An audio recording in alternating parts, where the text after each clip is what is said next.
Hello, আসসালামু আলাইকুম viewers, welcome to my channel. কেমন আছেন আপনারা সবাই? দেশ এবং দেশের বাইরে যেখান থেকে আমার ভিডিও দেখছেন না, সবাইকে জানাই সাজিয়াস ব্লগ চ্যানেলে স্বাগতম। তো ভিউয়ার্স, আমরা কাঠো খোলা জিরাটা টেলে নিলাম। এখন কড়াইতে সয়াবিন তেল দিয়ে দিলাম।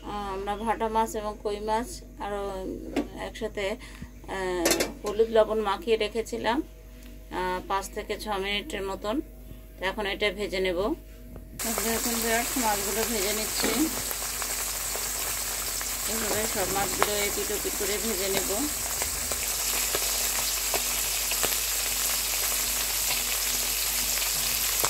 এপিট ওপিট করে ভেজে নিয়েছি। মাছগুলো ভাজা হয়ে গেছে, আমরা তুলে রেখেছি। এখন পেঁয়াজ কুচি, আদা কুচি, রসুন আদা বাটা দিয়ে দিলাম। ভেজে তুলে রাখবো আমরা। বাদামি বর্ণ হলে দেখুন এটা তুলে রাখছে। সামনে আটা এবং আলু দিয়ে দিলাম তেলের মধ্যে।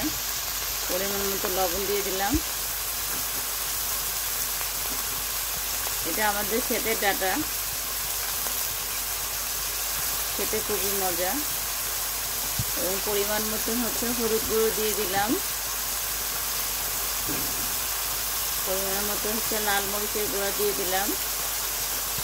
আপনারা আপনাদের পরিমাণটা বুঝে দেবেন তরকারি এবং মাছের অনুযায়ী।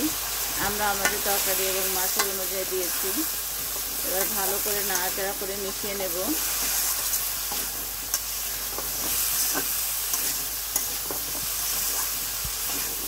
মশলাটা কিছুটা সময় একটু তেলের উপর একটু কষতে হয়, তাহলে ভালো হয়।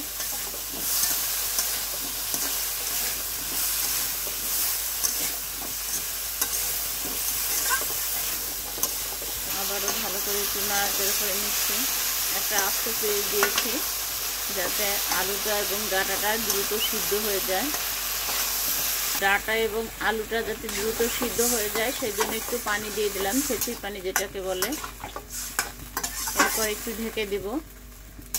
নাড়াচাড়া করলাম তো, এখন একটু ঢেকে দেব ঢাকনা দিয়ে।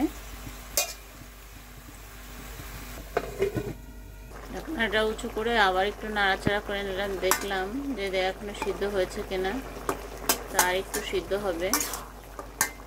আবার একটু ঢেকে দিব। আমাদের সিদ্ধ হয়ে গিয়েছে তরকারিটা। এখন আমরা ঝোলের পানি দিয়ে দেব। ঝোলের পানি দিয়ে দিলাম। এখন একটু নাড়াচাড়া করে নেব মিশিয়ে।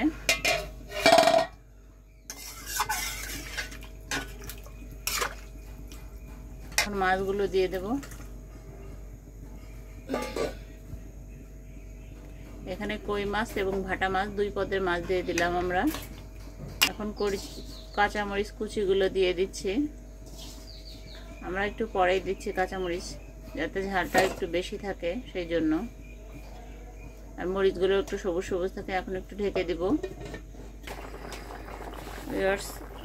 দেখুন থকবক করছে। লবণ একটু কম হয়েছিল, আবার একটু দিয়ে দিলাম। একটু নাড়াচাড়া করে নিয়েছি। এর মধ্যে মাছগুলো যাতে ভেঙে না যায় সেদিকে একটু খেয়াল রাখবেন। এখন ফোড়নের পরে যে মশলাটা বেটে রেখেছিলাম সেটা দিয়ে দিলাম।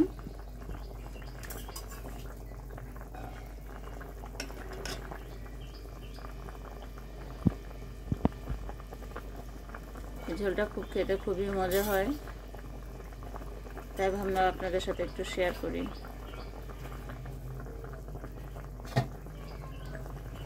আমি আর একটু নাড়াচাড়া দিয়ে সার্ভ করে আপনাদের সামনে হাজির হচ্ছে।